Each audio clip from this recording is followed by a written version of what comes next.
Assalamualaikum warahmatullahi wabarakatuh. Bismillahirrahmanirrahim. Alhamdulillahi rabbil alamin. Wassalatu wassalamu ala ashrafil anbiya'i wal mursalin wa ala alihi wa sahbihi ajma'in. Amma ba'du. Saudara-saudara kaum muslimin rahimakumullah. Orang lain beliau belum beriman, beliau malah beriman lebih dahulu sebagai perempuan pertama yang masuk Islam.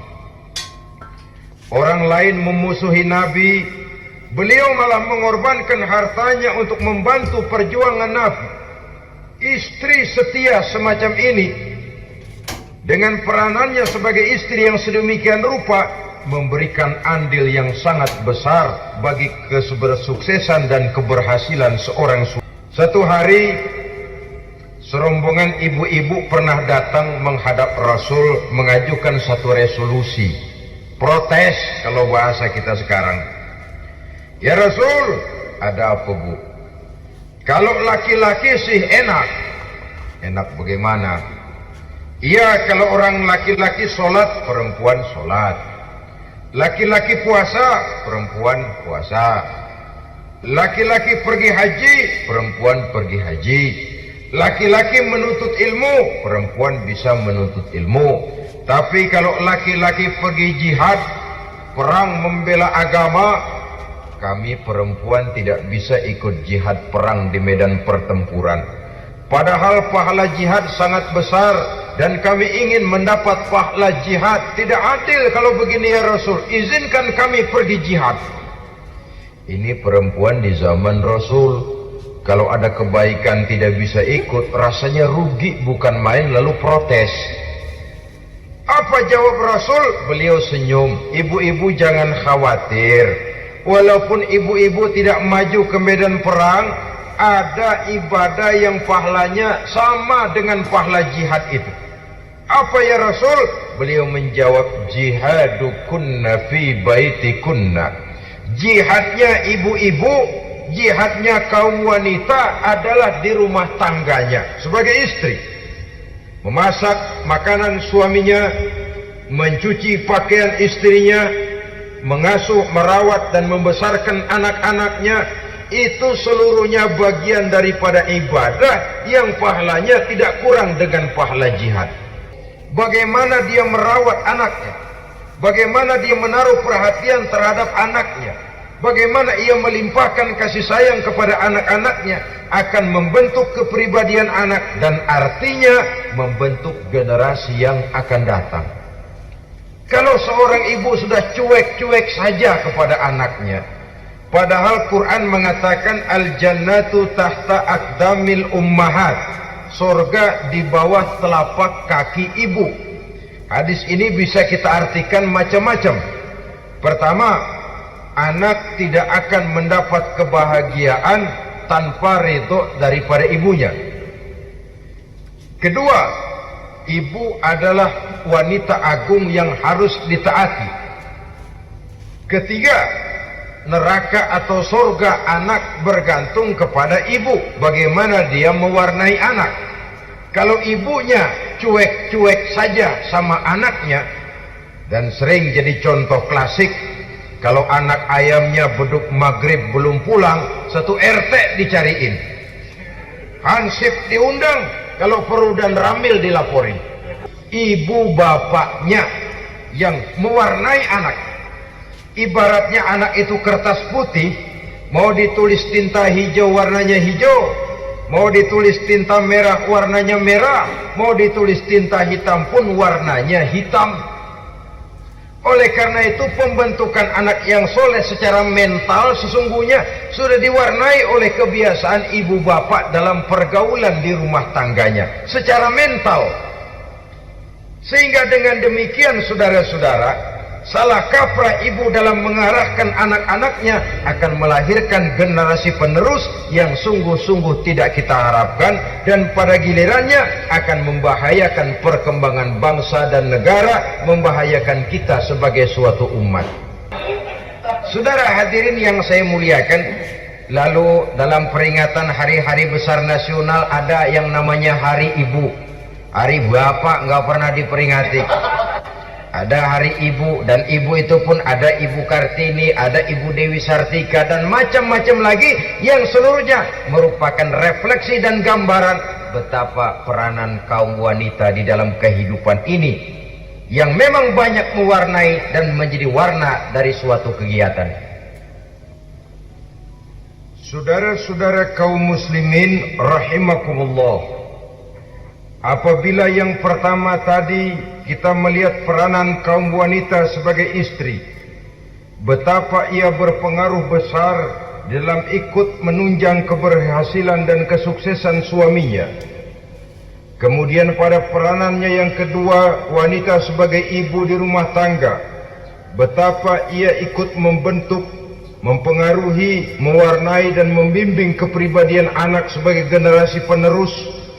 Maka pada peranan yang ketiga ini kita akan melihat wanita sebagai social agent, sebagai penggerak kegiatan sosial di berbagai bidang kehidupan. Apakah itu bernama majelis taklim, apakah itu bernama perkumpulan dan yayasan-yayasan kemanusiaan, organisasi-organisasi yang bergerak di bidang pendidikan, bahkan di zaman sekarang bukan hanya menjadi penggerak sosial, bahkan sudah banyak kaum wanita yang menggerakkan satu bangsa.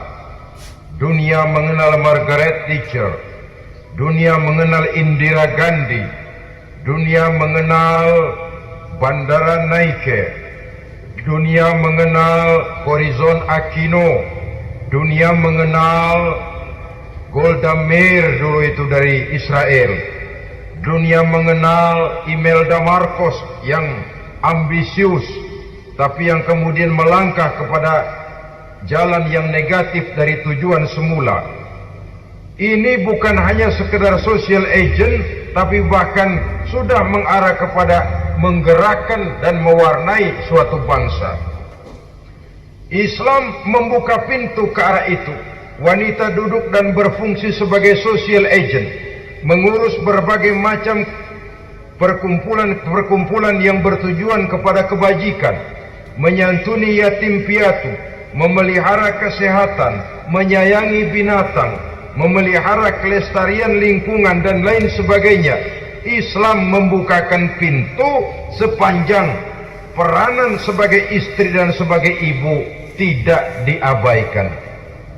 Ini sebab yang utama. Salah seorang perempuan, kaum wanita, kalau terlalu aktif berorganisasi, terlalu aktif bermasyarakat, terlalu aktif dalam berbagai macam perkumpulan, lalu melupakan tugas utamanya sebagai istri dari suaminya, sebagai ibu dari anak-anaknya. Peran sebagai istri Khadijah ini, peran sebagai istri, suaminya bingung, istrinya memberikan hiburan. Kadang kan tidak, suami bingung, istri bingungan lagi. Ya sudah, mari ramai-ramai kita bingung sekarang. Bukan mencari jalan keluar, yang sudah bingung malah ditambahin bingung lagi. Saudara hadirin yang saya hormati, lalu figur Siti Aisyah, muda, cantik, kreatif, cerdas. Kalau bahasa sekarang barangkali wanita karier ini. Ini figur-figur. Jadi punya keistimewaan masing-masing, sehingga ada pilihan. Ya tentu orang mencari istri itu kan karena ada dasar pilihan. Mungkin rupanya kurang menarik tapi akhlaknya bagus. Mungkin akhlaknya sedang-sedang saja tapi potongannya cakep, masih ada pilihan. Sudah potongan jelek, akhlak bejat, emangnya lu milih merem tempo hari ya?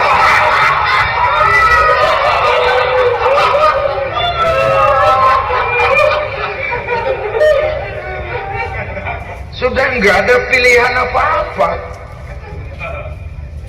Lalu ada istri yang punya keistimewaan karena sifatnya yang sabar, ada yang wataknya itu pemurah, ada yang sifatnya itu belas kasih. Pendeknya, dari istri-istri Rasul kita bisa menemukan figur-figur wanita teladan. Sehingga keliru kalau kaum orientalis barat mengatakan Rasulullah itu katanya sesungguhnya adalah seorang seks mania, istrinya banyak. Oh, ini memang bajingan ini orientalis ini. Tentu yang dinikahinya itu pertama jelas gadis semua, yang kedua tentu cantik-cantik semua.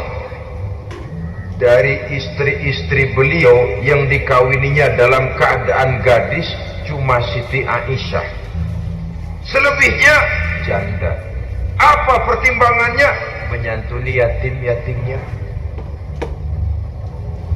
mengayomi janda-janda yang ditinggal suaminya gugur di medan perang, untuk memperkuat keimanannya. Itu pilihan utama Rasul. Kita sekarang ini ya ngakunya si ikut sunnah Rasul, cuma sunnahnya urusan kawin melulu. Ada duit sedikit, kawin maning, kawin maning. Ditanya orang kenapa kawin melulu, sih mas sunnah Rasul. Bukan main. Kalau sudah urusan kawin pahlawan betul sunnah Rasul. Padahal kawin lagi dalam Islam itu sungguh pun boleh, tapi tidak diperintah. Tidak diperintah, memang cuma boleh. Itu kalau dalam pesawat itu cuma semacam emergency exit lah ya. Yang tidak boleh sembarang waktu bisa dibuka. Kalau memang sanggup berlaku adil, tafadhol. Kalau tidak, satu juga nggak habis. Lagian saya kira perempuan itu kan cuma perbedaan rupa saja, perbedaan selera saja. Seperti singkong dengan sate, bedanya kan cuma di tenggorokan. Kalau sudah masuk ke perut, kenyangnya kan sama. Perempuan cuma berbeda dalam selera, rasanya barangkali ya, barangkali.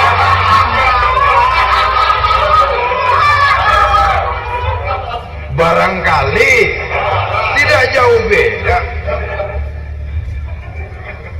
Saudara hadirin, nah Islam ini mengatur lewat pintu yang dinamakan nikah itu tadi, sehingga dengan demikian bisa dinikmati secara tenang, tentram. Tidak usah manusia ya, kucing saja, coba lihat kucing.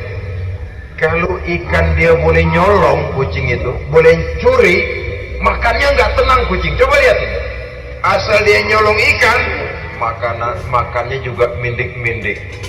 Matanya nengok kiri, nengok kanan. Ada sedikit gerusak, kabur.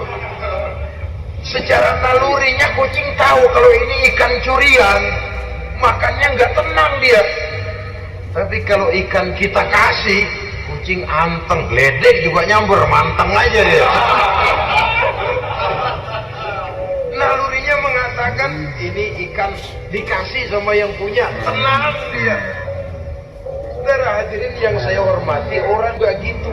Kalau hubungan suami istrinya sudah sah, diikat dengan akad nikah, tenang, anteng, gak gerasak gerusuk, gak kayak diubur-ubur maling, anteng aja. Dan yang ngintip juga wah cuek aja udah.